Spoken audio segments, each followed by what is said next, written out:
एक शहर में देवरानी जेठानी रहती थी। जेठानी अमीर थी और देवरानी गरीब थी। देवरानी गणेश जी की भक्त थी।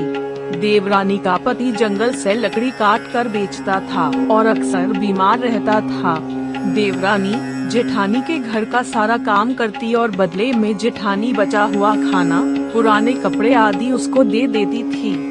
इसी से देवरानी का परिवार चल रहा था। माघ महीने में देवरानी ने तिल चौथ का व्रत किया। 5 आने का तिल व गुड़ लाकर तिलकुट्टा बनाया। पूजा करके तिल चौथ की कथा, तिल चौथ की कहानी सुनी और तिलकुट्टा छीके में रख दिया और सोचा कि चांद उगने पर पहले तिलकुट्टा और उसके बाद ही कुछ खाएगी। कथा सुनकर वह जेठानी के यहाँ चली गई। खाना बनाकर जेठानी के बच्चों से खाना खाने को कहा तो बच्चे बोले माँ ने व्रत किया है और माँ भूखी है।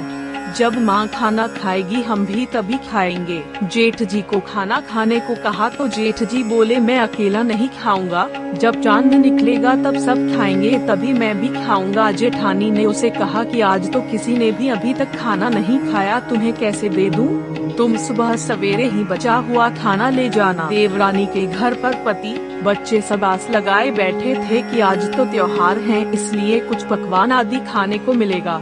परंतु जब बच्चों को पता चला कि आज तो रोटी भी नहीं मिलेगी तो बच्चे रोने लगे। उसके पति को भी बहुत गुस्सा आया, कहने लगा सारा दिन काम करके भी 2 रोटी नहीं ला सकती तो काम क्यों करती हो?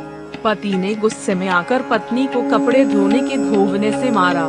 धोवना हाथ से छूट गया तो पाटे से मारा। वह बेचारी गणेश जी को याद करती हुई रोते रोते पानी पीकर सो गई। उस दिन गणेश जी देवरानी के सपने में आए और कहने लगे धोवने मारी, पाटे मारी, सो रही है या जाग रही है?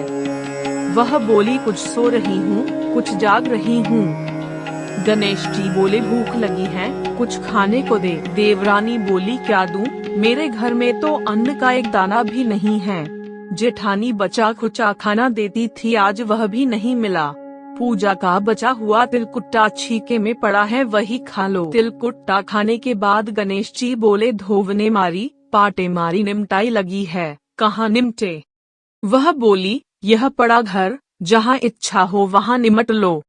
फिर गणेश जी बच्चे की तरह बोले अब कहाँ पहुँचूं? नींद में मगन अब देवरानी को बहुत गुस्सा आया कि कब से तंग किए जा रहे हैं, सो बोली मेरे सर पर पहुँचो। और कहाँ पहुँचोगे? सुबह जब देवरानी उठी तो यह देखकर हैरान रह गई कि पूरा घर हीरे मोती से जगमगा रहा है। सिर पर जहाँ विनायक जी पोंछनी कर गए थे वहाँ हीरे के टीके व बिंदी जगमगा रहे थे। उस दिन देवरानी जेठानी के यहाँ काम करने नहीं गई। बड़ी देर तक राह देखने के बाद जेठानी ने बच्चों को देवरानी को बुलाने भेजा। जेठानी ने सोचा कल खाना नहीं दिया इसीलिए शायद देवरानी बुरा मान गई है। बच्चे बुलाने गए और बोले चाची चलो, माँ ने बुलाया है, सारा काम पड़ा है।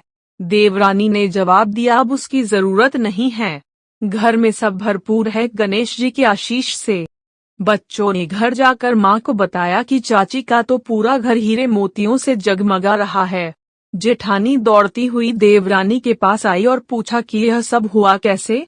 देवरानी ने उसके साथ जो हुआ वो सब कह डाला। घर लौटकर जेठानी अपने पति से कहा कि आप मुझे धोवने और पाटे से मारो। उसका पति बोला कि भली मानस, मैंने कभी तुम पर हाथ भी नहीं उठाया, मैं तुम्हें धोवने और पाटे से कैसे मार सकता हूँ? वह नहीं मानी और जिद करने लगी। मजबूरन पति को उसे मारना पड़ा। उसने ढेर सारा घी डालकर चूरमा बनाया और छीके में रखकर और सो गई। रात को चौथ विनायक जी सपने में आए, कहने लगे भूख लगी है, क्या खाऊं? जेठानी ने कहा हे गणेश जी महाराज, मेरी देवरानी के यहाँ तो आपने सूखा तिलकुट्टा खाया था, मैंने तो झरते घी का चूरमा बनाकर आपके लिए छीके में रखा है, फल और मेवे भी रखे हैं, जो चाहे खा लीजिए। बाल स्वरूप गणेश जी बोले अब निपटे कहाँ? जेठानी बोली उसके यहाँ तो टूटी फूटी झोपड़ी थी, मेरे यहाँ तो कंचन के महल हैं, जहाँ चाहो निपटो। फिर गणेश जी ने पूछा अब पहुँचूं कहाँ? जेठानी बोली मेरे ललाट पर बड़ी सी बिंदी लगाकर पोंछ लो। धन की भूखी जेठानी सुबह बहुत जल्दी उठ गई।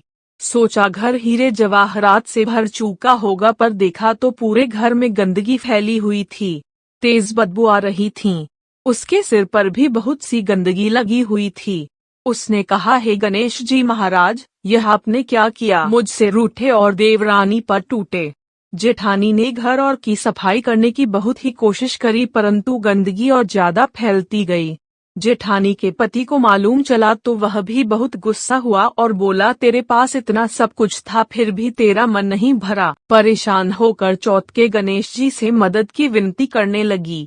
गणेश जी ने कहा, देवरानी से जलन के कारण तूने जो किया था यह उसी का फल है। अब तू अपने धन में से आधा उसे दे देगी तभी यह सब साफ होगा। उसने आधा धन बांट दिया, किंतु मोहरों की एक हांडी चूल्हे के नीचे गाढ़ रखी थी। उसने सोचा किसी को पता नहीं चलेगा और उसने उस धन को नहीं बांटा। उसने कहा, हे श्री गणेश जी, अब तो अपना यह बिखराव समेटो। वे बोले, पहले चूल्हे के नीचे गाड़ी हुई मोहरों की हांडी सहिताक में रखी 2 सुई के भी 2 हिस्से कर। इस प्रकार गजानन ने बाल स्वरूप में आकर सुई जैसी छोटी चीज का भी बंटवारा किया और अपनी माया समेटी। गणेश जी महाराज, जैसी आपने देवरानी पर कृपा की वैसी सब पर करना। कहानी कहने वाले, सुनने वाले व हुंकारा भरने वाले सब पर कृपा करना, किंतु जेठानी को जैसी सजा दी वैसी किसी को मत देना। दोस्तों, ये वीडियो अच्छा लगा है तो वीडियो को लाइक करें और हमारे चैनल को सब्सक्राइब करें। धन्यवाद।